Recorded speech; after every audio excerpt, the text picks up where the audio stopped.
இறைமகன் இயேசு கிறிஸ்துவில் மிகவும் பிரியமான சகோதர சகோதரிகளே, பெற்றோரே, குழந்தைகளே, பெரியோரே, உறவினர்களே, உங்களை இந்த நாளிலே ஆண்டவர் ஆசீர்வதிக்கின்றார். உங்களை ஆண்டவர் ஆசீர்வதிக்கும் போது நீங்கள் அவருக்கு நன்றி சொல்ல கடமைப்பட்டிருக்கின்றீர்கள்.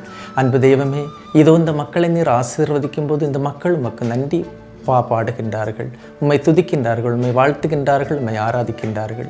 அதே நேரத்தில் இவர்கள் இன்றைய நாளிலே தொடங்குகின்ற இந்த இறைவார்த்தையின் மூலமாக ஆரம்பிக்கின்ற இந்த நாளானது இவர்களுக்கு ஆசீர்வாதத்தின் நாளாக இருக்கட்டும். உம்முடைய அருள்வரங்களால் இவர்களை நிரப்பும்.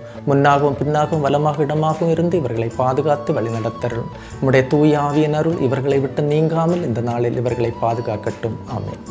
அன்புமிக்கவர்களே, இன்றைய நாளிலே நாம் தியானிப்பதற்காக எடுத்துக்கொண்ட இறைவார்த்தை 1 சாமுவேல் 1ஆம் அதிகாரம் 27-28 இறைவார்த்தைகள். இப்பையனுக்காகவே நான் வேண்டிக் கொண்டேன், நான் ஆண்டவரிடம் விண்ணப்பித்த என் வேண்டுகோளை அவர் கேட்டருளினார். இந்த பகுதி அன்னா குரு ஏலியிடம் சாமுவேலை பற்றி சொல்லுகின்ற செய்தி. ஒரு தாயிடமிருந்து நமக்கு கிடைக்கும் பாடம் என்ன? 28வது இறைவார்த்தை, ஆகவே நான் அவனை ஆண்டவருக்கு அர்ப்பணிக்கின்றேன். அவன் தன் வாழ்நாள் முழுவதும் ஆண்டவருக்கே அர்ப்பணிக்கப்பட்டவன். அங்கே அவர்கள் ஆண்டவரை தொழுதார்கள் என்று இறைவார்த்தை சொல்லுகின்றது. சகோதரமே, எனக்கு தெரிந்த ஒரு அம்மாவின் மகன் மற்றவர்களால் பெரிதும் பாராட்டப்பட்டவன். அதிக மக்களுக்கு, அதுவும் ஏழை மக்களுக்கு, அடித்தட்டில் இருக்கின்ற மக்களுக்கு அதிகமான நன்மைகள் செய்து அனைத்து தர மக்களாலும் பெரிதும் புகழப்பட்டவன். அந்த அம்மாவிடம் நான் கேட்டேன், அம்மா, நீங்கள் அருமையான மகனை பெற்றெடுத்திருக்கிறீர்கள், உங்களை அவன் பெருமை சேர்க்கின்றான் என்று அந்த அம்மாவிடம் நான் சொன்ன உடனே அந்த அம்மா என்னிடம் சொன்னார்கள், ஃபாதர், எனக்கு 5 வருடமாக குழந்தை இல்லை, திருமணமாகி 5 வருடமாக எனக்கு குழந்தை இல்லை. அந்த 5 வருடமும் நான் கடவுளுடைய சந்நிதியிலே உட்கார்ந்து அழுவேன், நிறைய ஜெபிப்பேன். ஜெபித்து 6வது வருடத்தில் இவன் பிறந்தான். இந்த 5 வருடமும் நான் செய்த ஜெபங்கள் தான் எனக்கு பிள்ளையாக வந்து பிறந்திருக்கின்றது என்று சொன்னார்கள். அன்புமிக்கவர்களே, கடவுளை பெருமை சேர்க்கின்ற இந்த பையன் அன்னா கடவுளை ஆராதித்தார்கள், கடவுளை துதித்தார்கள், கடவுளுக்கு தன்னையே அர்ப்பணித்தார்கள்.